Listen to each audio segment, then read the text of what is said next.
Вижда ли се? Ето ли тази част? Като негатив. Ето. И този образ, огледален, както виждате, той е така. Сега го виждате отзад. Това е. Отзад. Това е също. Ето го.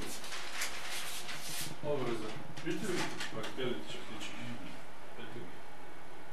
Това е на косата. Така. Друг документ, служебния, т.е. не служебния, защото според окрасата, както е тук, за червен, той е нашия си личен паспорт.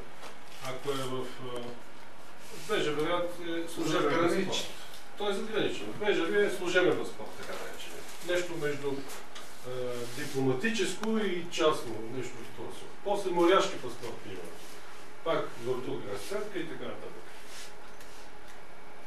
Шофьорската книжка, съдържаща пак такива данни, лице и гръб за категория класове, кой какво може, що може. Ето отново тук виждате образа, ето и тук с тия белите контури да е. Ето. Пак образа е огледален, обърнат. Така. Сега ето някои елементи да обърнем внимание.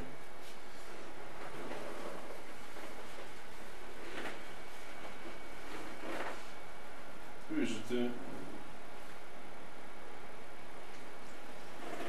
Така. Тия чертите, които бяха преди малко. Не ги видяхте на личната карта. Ето ги чертичките. Тия. Но кога може да ги видите обаче? Само с техническо средство или UV-лампа.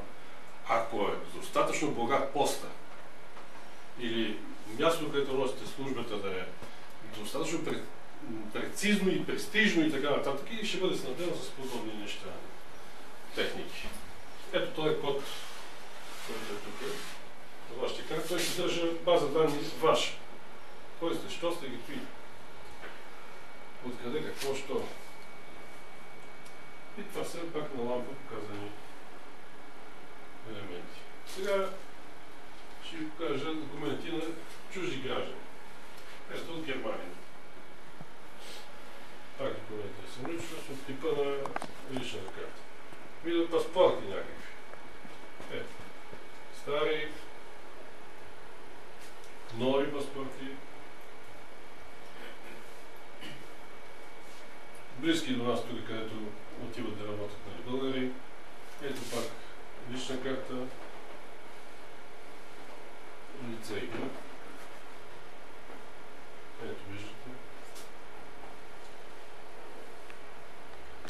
Сега